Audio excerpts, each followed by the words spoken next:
একমাত্র আল্লাহর উপর অটুট বিশ্বাস থাকার কারণেই একজন হজযাত্রীর জন্য দুবার বিমান অবতরণ করেন পাইলট।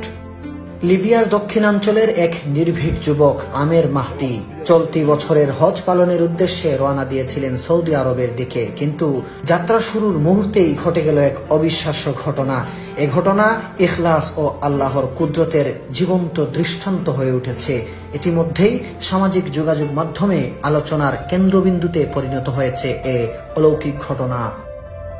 3 দিন আগের ঘটনা। ঘড়ির কাঁটায় ঠিক 12টা, দুপুরের হজ ফ্লাইটের নির্ধারিত সময়। আমের ছিলেন তার দলের সর্বশেষ হাজি, যিনি মিশর হয়ে সৌদি যাওয়ার জন্য ট্রিপলি বিমানবন্দরে পৌঁছান। কিন্তু এয়ারপোর্টে পৌঁছানোর পরেই নিরাপত্তা কর্মকর্তা তাকে জানান তার পাসপোর্ট সংক্রান্ত একটি সিকিউরিটি ইস্যু দেখা দিয়েছে, যার কারণে তিনি প্লেনে উঠতে পারবেন না। বাকিরা সবাই বোর্ডিং শেষ করে প্লেনে উঠতে থাকেন, আর আমের আল্লাহর উপর বিশ্বাস করে একা বসে থাকেন অজানা এক পরিণতির অপেক্ষায়। এই পরিস্থিতি দেখে এক নিরাপত্তা কর্মকর্তা এসে বলেন, আল্লাহ সবকিছুর উপর কুদরত রাখেন, হয়তো এই হজযাত্রা আপনার কপালে ছিল না। কিন্তু আমের ভয় পাননি, মুখে ছিল দৃঢ় বিশ্বাস। জবাব দিলেন, ইনশাআল্লাহ প্লেনটি উড়বে না, আবার ফিরে আসবে। আমার নিয়ত হজের, ইনশাআল্লাহ আমি অবশ্যই যাব। তার বিশ্বাসের সঙ্গে জবাব দেওয়ার কিছুক্ষণের মধ্যেই ঘটে গেল প্রথম অলৌকিক ঘটনা। এয়ারপোর্টে ঘোষণা এলো প্লেনটিতে যান্ত্রিক ত্রুটি দেখা দিয়েছে, আর সেটি এক্ষুনি ফিরে আসছে। বিমানবন্দরে সবার চোখ এখন উপরে, কিন্তু তাতেও পাইলট আমেরের জন্য দরজা খুলেননি। দ্বিতীয়বারও আমেরকে ছেড়ে প্লেনটি উড়ে গেল।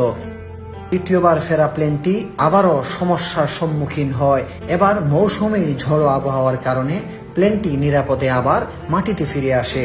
তখন পাইলট নিজেই বলেন, আল্লাহর কসম, আমি আর বিমান উড়াবো না যতক্ষণ না আমের প্লেনে ওঠেন। অবশেষে প্লেনের দরজা খুলে দেয়া হয় শুধু আমেরের জন্য, আর তিনি উঠে পড়েন সেই বিমানে।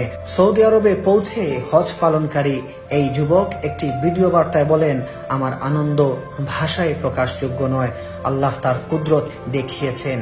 আল কাহ্হার, যিনি নিয়মও ভেঙে দিতে পারেন। ঘটনাটি কেবল একটি ভ্রমণ কাহিনী নয়, বরং আল্লাহর একটি গুণবাচক নাম আল কাহ্হারের প্রকাশ। তিনি চাইলে সব রেওয়াজ, নিয়ম, নিরাপত্তা, এমনকি আবহাওয়াকেও পরাভূত করতে পারেন, কেবল একজন বান্দার পবিত্র নিয়ত ও অটল ঈমানের জন্য। সুপ্রিয় দর্শক, এই ঘটনাটি দেখার পর আপনার কাছে কেমন লেগেছে অবশ্যই কমেন্টে জানাতে ভুলবেন না, এবং ভিডিওটি শেয়ার করে ছড়িয়ে দিন অন্য কেউ দেখার জন্য।